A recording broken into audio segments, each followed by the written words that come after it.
Hello ladies and gentlemen, welcome to the Friday Ramblings. So, you know the drill, it's Friday. We're here to celebrate pop culture and the most awesome aspects of it. Let's dip into some manga. And if you don't, you may be a law violator and therefore, you're under arrest.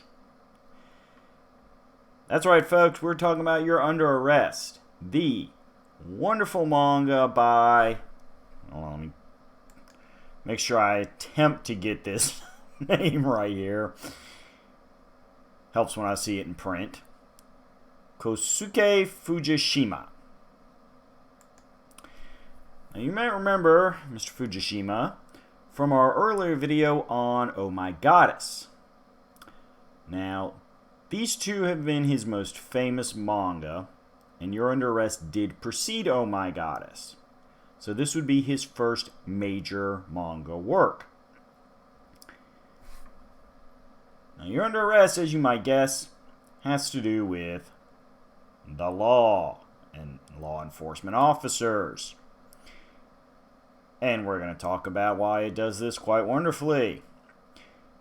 Now, the original You're Under Arrest manga was serialized in Kodansha's seinen manga magazines, Morning Party Zokan and Morning from 1986 through 1992. Seinen manga, of course, means it is aimed at a older teen college target demographic. Now it centers on a fictional police station in Sumida, Tokyo, known as the Bokuta Station.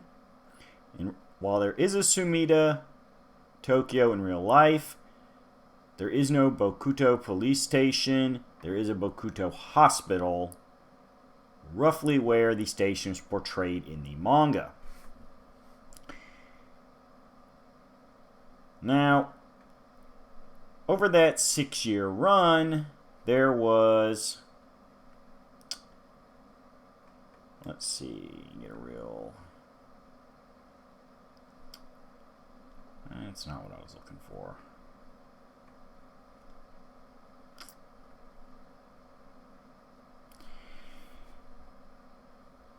Alright. So I don't Okay, I don't have exact chapter count for You're Under Arrest at hand. I apologize for that. But it did run in 7 of the collected trade volumes. So while it was not a huge length manga, it did also spawn a multi-season anime that included a couple OAVs and a theatrical film. And we'll be discussing all that in a moment. Also spawned a live action drama. So, you know, all good things. So what's You're Under Arrest about specifically? Well, as we said, there is law enforcement officers. The particular Bokuto station specializes in helping out the public with things like preventing traffic jams, making sure people know the best routes to work around construction, and as seen in a few episodes of the anime, protecting crosswalks near schools, especially the schools for the youngest of students, what, you know, in America we would call kindergarten. Maybe some elementary school stuff. In particular, the main characters are Natsumi Sugimoto and Mayuki Kobayakawa. Sorry, tried to drop a syllable in the middle there. 2 female police officers who specialize in chasing down traffic violators. Now this already makes it a bit of an amusing little twist for a manga focused towards young men, in that your main characters are 2 female leads. However, it should be noted, amusingly, both of them have what we here in America would consider tomboy characteristics. Neither one of them are, again, we are discussing by American long spread cultural standards, highly feminine traits. Now, they're not portrayed as like, super butch, scary, whatever. I don't mean that. They are actually both very cute. And there is romantic subplots for both of them over the course of the manga. But these are not women who are damsels in distress. They cover their own butts and they save the day. So, specifically,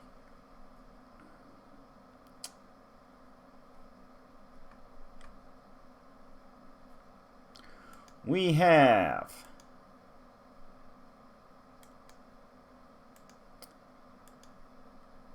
as we said before, Natsumi, God, I got too many notes here.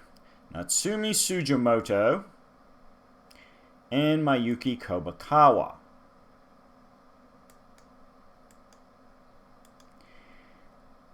Mayuki is the one who, at the start of the series, was already as settled into the Bokuta police station. Natsumi was portrayed as the experienced officer but new to the district. And Mayuki is the one who is, between the two, generally kind of more calm, reserved.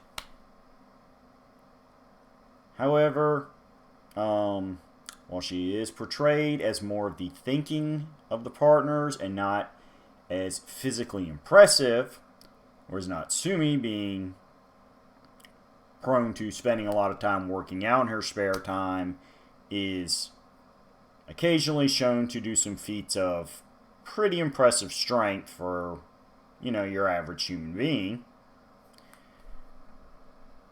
Miyuki tends to lean more on the technical side, as in she is a highly skilled mechanic, able to hold her own with almost anybody. She not only keeps her own police car repaired, but Natsumi's personal mini motorcycle in tip-top shape after Natsumi tends to wear it down and need a lot of parts replacement while using it to chase down the various traffic violators in and around their precinct area. So this would be Mayuki's little bit of tomboy aspect there, is she loves to get her hands dirty. She finds working on vehicles to be very calming experience and something she tends to lose herself in for hours when she has a lot of stuff to process emotionally. Miyuki is also herself a superb driver, known to be very difficult to shake when she is in pursuit, though, as I said, she prefers to focus on the full-size car, letting Natsumi, who is the more daring one, do the chasing on the individual vehicle. Her mini-sized patrol car, which is based off a Hyundai Today, is a heavily modified version for patrol duties. We're going to get a little technical here because the author loves his technical mechanical stuff. So Miyuki has upgraded it to a 600cc engine, as well as converting it to a DOHC style engine. Although she later, over the course of the series, swaps out to a 700cc version of the M-Trek engine. Blah, blah, blah. A lot of consonants right in a row. Also has twin cams, a turbocharger, an intercooler, and a nitrous oxide boost. She also has a Toyota Sports 800 as her personal car. For those of you who are not car people, go find a buddy that is, throw this stuff at them. They will tell you that is a car that will chase down a lot of people over your metropolitan city streets.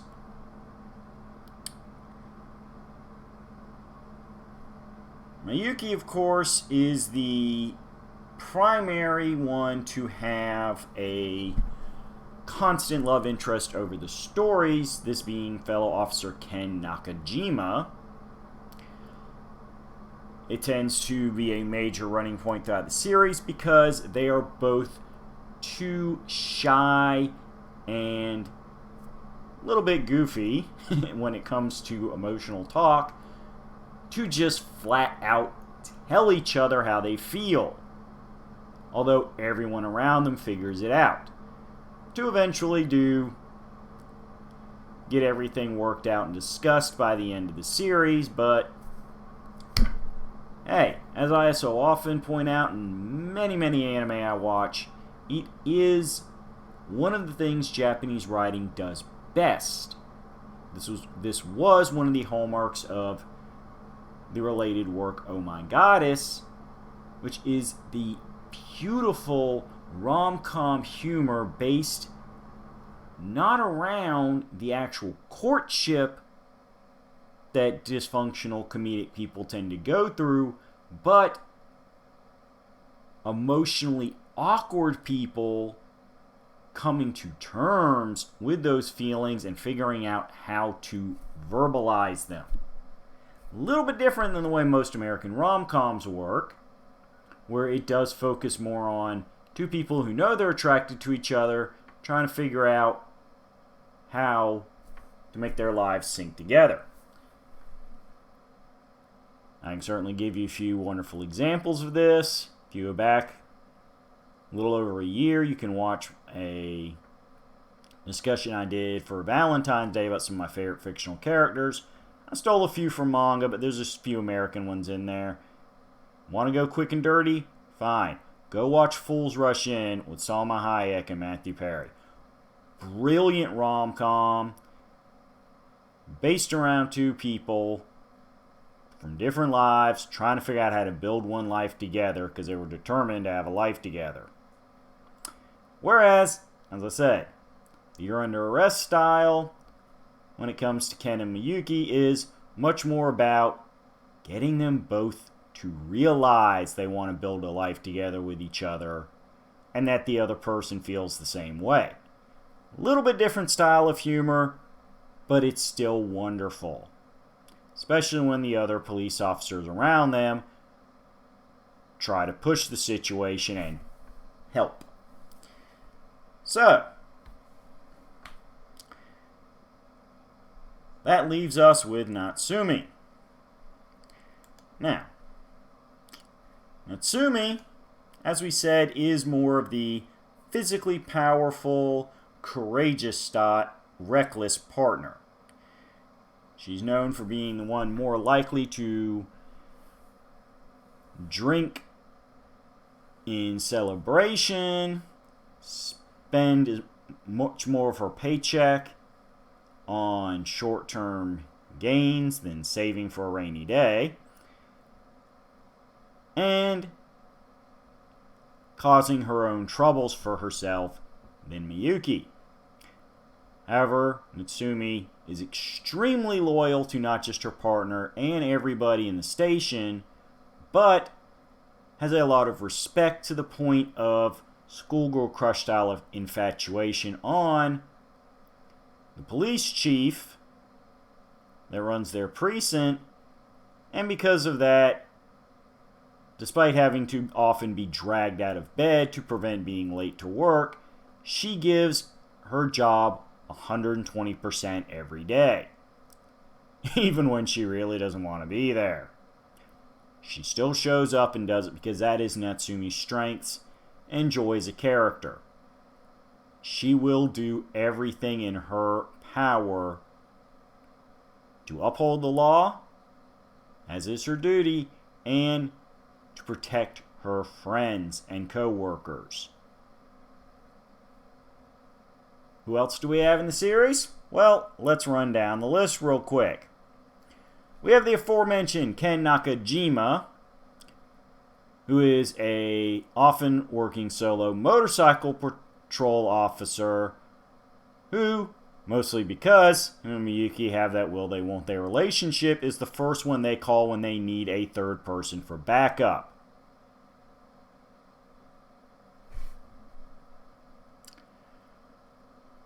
Yoriko is a dispatcher at the Bokuto station who is the typical whiny, nerdy type girl who loves to cause a lot of mischief but hates having to take the punishment for being the instigator.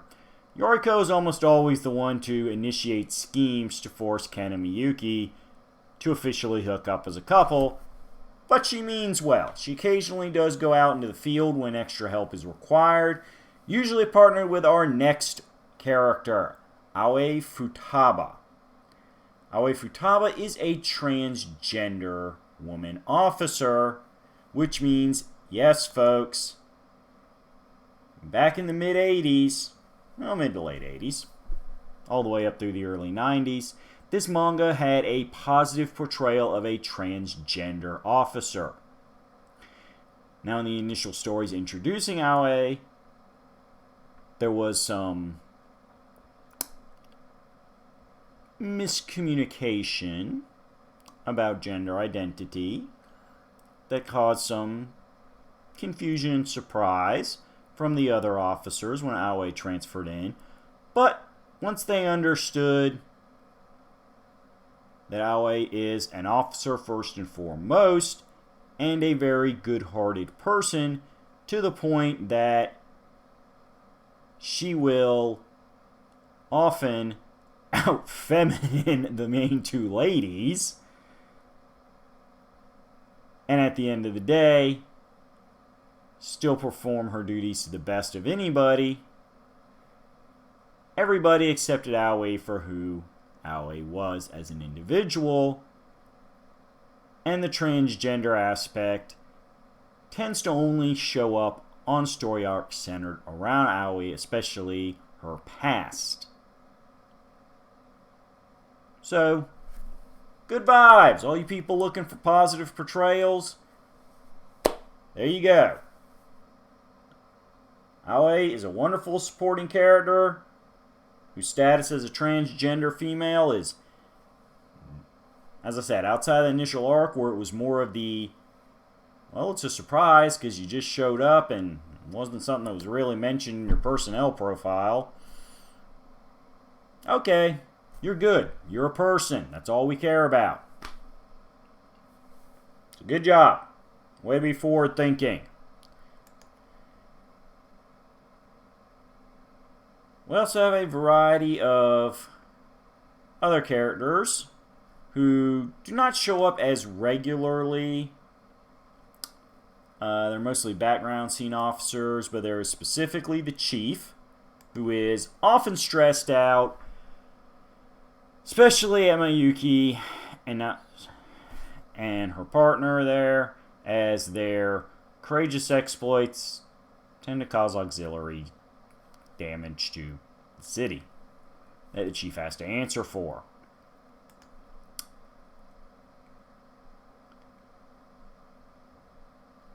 As well as recurring citizens, one of my favorite being the running gag that there is an old lady who drives her own little 50cc motorcycle and is obsessed with catching the best sales across town, which is when she tends to draw the ire of the Bokuto station, as she will drive down any road, no matter what kind of traffic, at maximum speed, and the sidewalks, no matter how crowded they might be of people, as all she cares about is catching that sale. She cannot miss out on a sale, especially if they have like limited inventory of a special item that only shows up once a year. Hey, you do not want to be in her path at that point.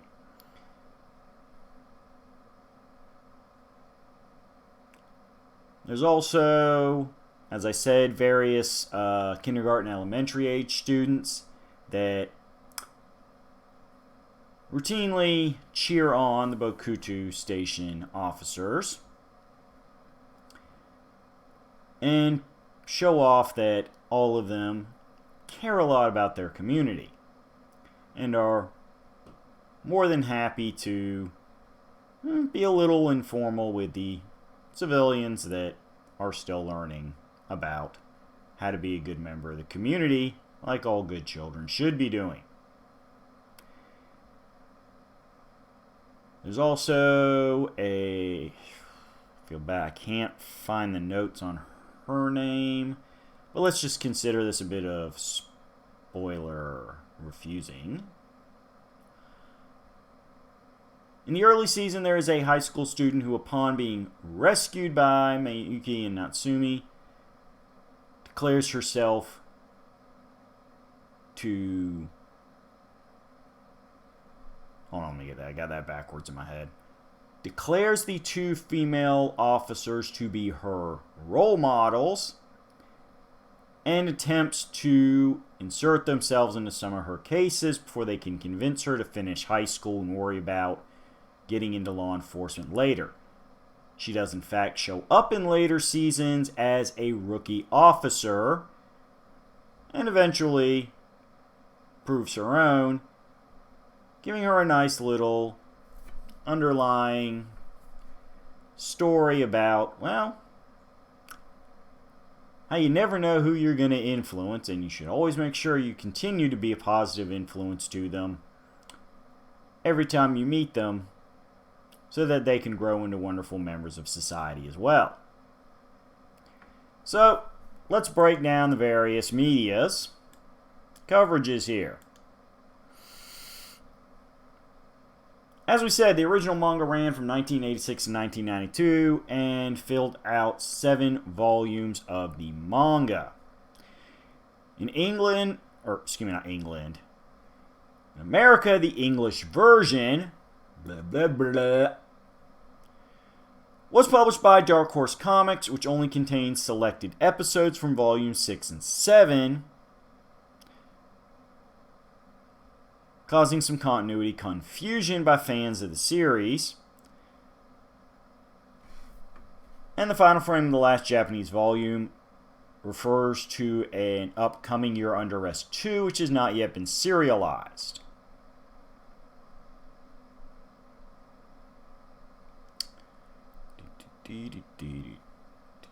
Okay, here we go. Wait a minute. Okay, never mind. I found my chapter notes. I'm sorry, folks.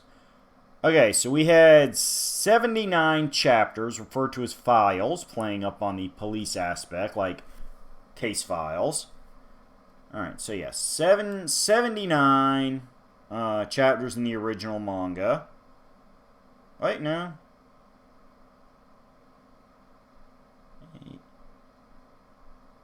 80. There was a special non-number chapter at the end of the first volume, so...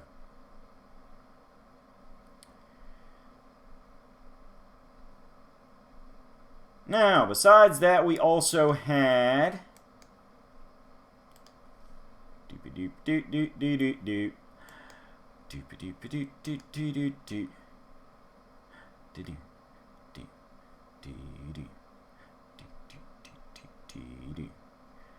Alright, let me make sure I'm getting all this.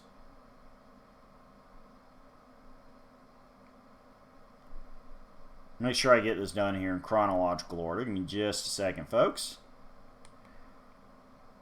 Okay, so in 1994, we had 4 30-minute OVAs, which basically covered the earliest story arcs. We see how the two partners meet and get paired up, and the first couple cases they go through.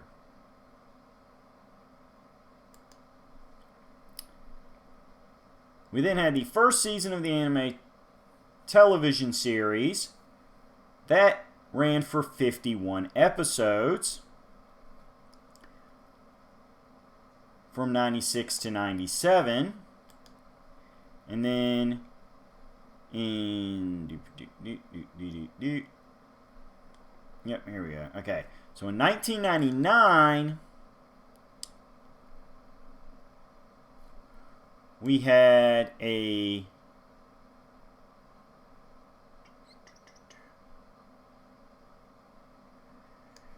Alright, yeah, we had this thing. This is going to take a second to explain.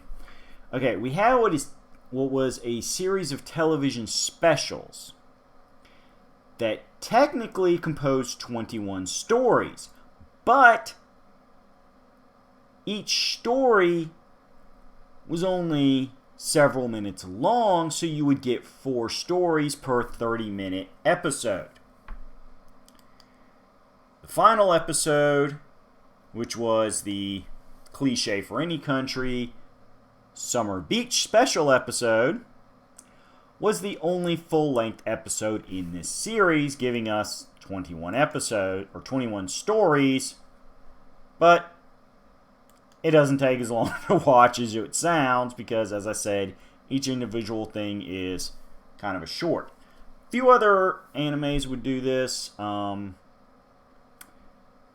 as kind of an experiment in format and storytelling, usually inspired by when the mangas would do like quick one-off chapters or little interstitials between the main chapters where you'd have like a little 1-2 page story.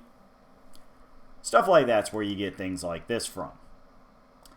Then in 1999 we had the theatrical film, appropriately called You're Under Arrest the Movie.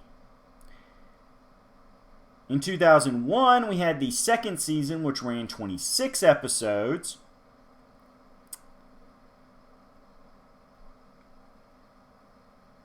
The third season, which is subtitled Full Throttle, aired in 2007 through 2008, covering 24 episodes. There was also a live-action television drama that ran for 9 episodes in fall and winter of 2002. And wrapping it all up on the media style, we had an adventures game released on the PlayStation, developed and published by Pioneer LDC, which is part of a larger company that specializes in producing anime and various spin-offs of it. So good times. I have not played this video game in particular. It was only released in Japan, and sadly I do prefer English translated games, even if it's a fan translation, due to the fact that I do not read Japanese. Any of the written Japanese languages, they actually have like 3 versions of their writing based on how formal or informal it is. That is a whole nother discussion. Might have to drag my partner in on this one. Possible Generation eXpletive thing. I don't know. I'll throw that his way later. But that's a good thing. Good times. There is one video game made off the license, and it is the adventure genre, which is always a good one to go with. So, what's left to say about it? Well, it's like this. If you were to compare You're Under Arrest to American-style entertainment, this would be something kind of like a sitcom with some really good action sequences. I guess it'd be like watching a half-hour rom-com buddy cop comedy version of a police procedural. Like CSI sitcom. Law and Order, we're lightening things up. Now, that's the good news about it, is the basic storytelling formats is something easy for us to pick up on here in America, as comedy tends to be universal outside of the specific cultural references. You know? You go out, you have your work partner that you work well with, but occasionally good-heartedly snipe at. You have your romantic interest that you can't quite manage to have a stable relationship with due to you both being a little bit awkward.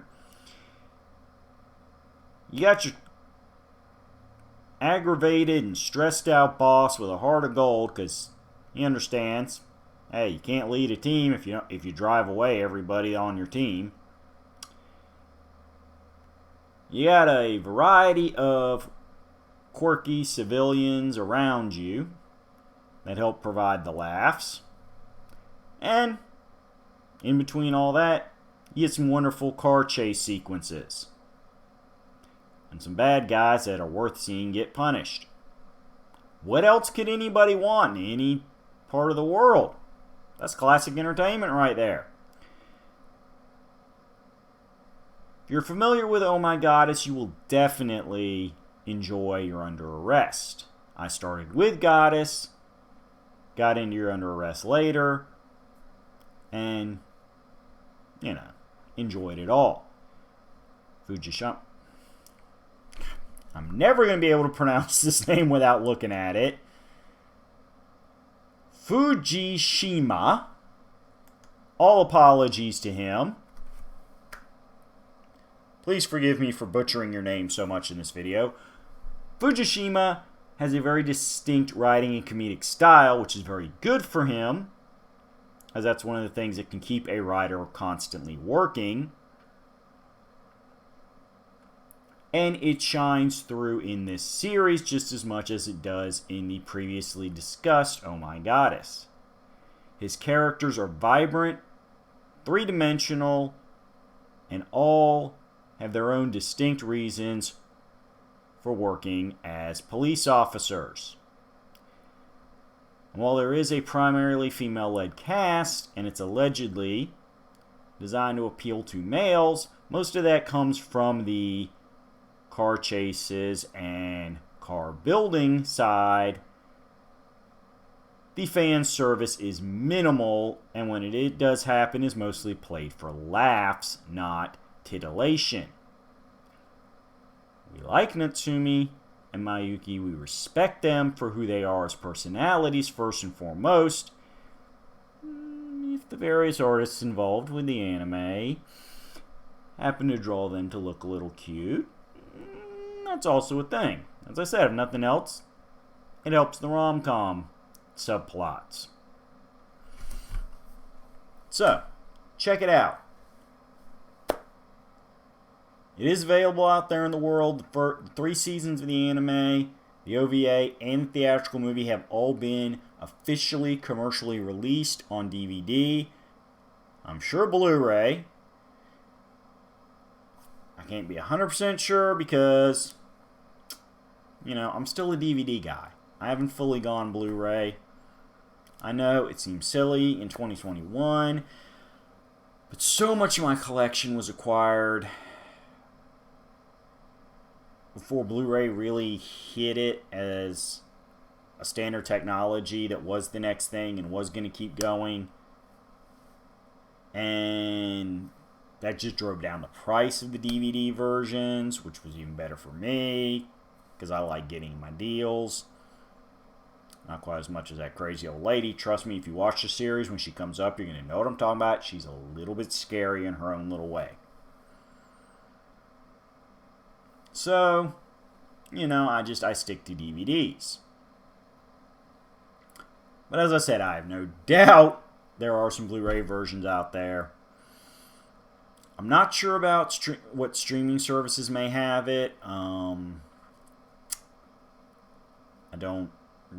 be honest, I don't subscribe to a lot of anime streaming services because I have a pretty good collection of my own on DVD, and a lot of what I watch does tend to be older stuff because I enjoy backfilling my collections. I like seeing the stuff that came earlier on. It's a good way to kind of chart the evolution of a lot of these series and genres. You know? You can't really appreciate One Piece if you don't start with things like Dragon Ball. Because if you start with Dragon Ball and then move on to things like One Piece and Naruto, you see the influences and you see the evolution of the genre. And that's why I highly recommend You're Under Arrest.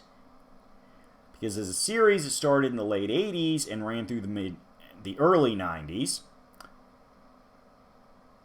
You get a distinct feeling, and again, that's just the original manga. As we said, most of the anime got adapted in the late 80s and early 2000s, so you do see an evolution throughout the 3 series of the art style and the storytelling, and how more modern series of similar genres have taken their nods from what You're Under Arrest did and put their own shine on it.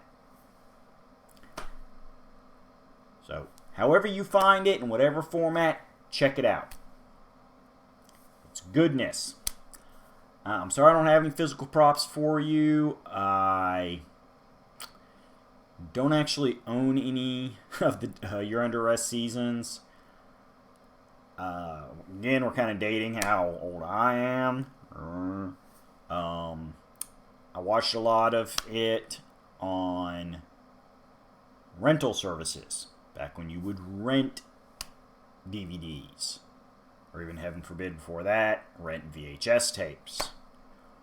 Whew. Yeah, that's going back. In fact, you know what? I think a little later, maybe around summertime, I think we might do a little video about how many different formats home release entertainment has taken over the years. Ooh, that's right, folks. I'm going to mention Betamax. You don't even know what Betamax is, do you? I bet you some of you don't. But as for You're Under Arrest, as I said, DVD, Blu-ray, streaming. Wherever you can find it, check it out. It is highly recommended. For now, though, I'm going to let all y'all go. Because if you're watching this as soon as it hits the internet, it's Friday, and that means this is the start of your weekend. So, enjoy your weekend. Stay healthy, stay happy. And if you do watch this a few days after it goes live, maybe it's the end of your weekend, enjoy your week. Don't let Monday scare you. It ain't that bad. It happens every 7 days and you survive it each time. Be strong. And don't run from the cops, because you never know just how good some of them may be at driving. You don't want them chasing you down, because then you're under arrest.